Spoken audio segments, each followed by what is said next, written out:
Okay जी, चलिए welcome back to the channel. एक छोटी सी चीज़ मैं आपके सामने डिस्कस करना चाह रहा हूँ, ध्यान से सुनिएगा, ठीक है। एक कॉन्सेप्ट है, without that concept you can not going to be solve this question very easily. अब यहाँ पे क्या बोल रहा है कि she wishes that she has studied literature instead of history when she was in college. जैसे ही आपकी नज़र, रुको मुझे जरा पेन निकालने दो, ध्यान से देखना इसे। जैसे ही आपकी नज़र सेंटेंस से पड़ेगी और आपने देखा यहाँ पे क्या लिखा हुआ है, यहाँ पे लिखा है विशेस। विशेस, जैसे ही विशेस बोल रहा है तो विश आपकी दो तरीके की होती है और उस विश को आगे वो डिफाइन भी कर रहा है। तो विश आपकी दो तरीके की होती है, ध्यान रखना। दो तरीके की कौन कौन सी विश होती हैं? दो तरीके की जो विश होती है, एक होती है प्रेजेंट विश, एक क्या होती है, प्रेजेंट विश होती है, और एक होती है हमारे पास पास्ट विश। क्या होती है? एक पास्ट विश। प्रेजेंट विश और पास्ट विश में दोनों में क्या डिफरेंस है, देखो ध्यान से। प्रेजेंट विश के बारे में जब भी मैं बात करूंगा तो इसको ले जाते हैं हम कौन से टेंस में? पास्ट इंडेफिनिट टेंस में। किस में ले जाते हैं? पास्ट इंडेफिनिट टेंस में। पास्ट इंडेफिनिट टेंस का यूज करेंगे जब भी हम प्रेजेंट विश के बारे में बात कर रहे हैं। अगर पास्ट विश आपके पास दे दी तो आप कौन से टेंस का यूज करोगे? पास्ट परफेक्ट टेंस का, ठीक है, पास्ट परफेक्ट टेंस का। इतनी बात समझ में आनी चाहिए।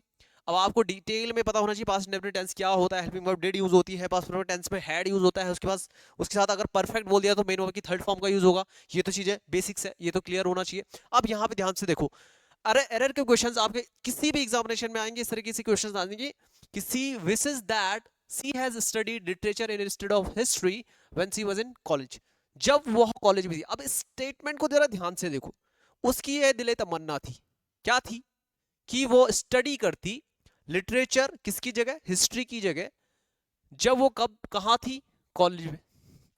अब जब वो कॉलेज में थी, इसका मतलब ये प्रेजेंट विश हुआ या पास्ट विश हुई? कॉलेज के बारे में बात हो रही है। अब कॉलेज के बारे में बात हो रही है, इसका मतलब वो पास्ट विश होगी। अगर ये पास्ट विश होगी मेरे भाई, तो इस टेंस को किस टेंस में ले जाना पड़ेगा? पास्ट परफेक्ट टेंस पे। लेकिन इस व्यक्ति ने यहाँ पे सी के साथ क्या यूज कर रखा है? हैज, यानी कि प्रेजेंट परफेक्ट टेंस का यूज कर रहा है।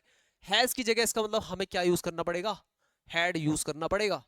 इसलिए ताकि ये पास्ट परफेक्ट टेंस बन जाए, तो that she had studied literature इस तरीके से बोलेंगे instead of history. B option में एरर है, इस तरीके से एरर फाइंड आउट करेंगे। ओके, ठीक है जी, क्लियर है।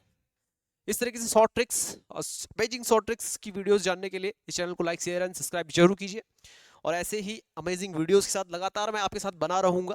डिफरेंट डिफरेंट टाइप के questions in English grammar for different different competitive examinations, conceptual videos के साथ, ठीक है।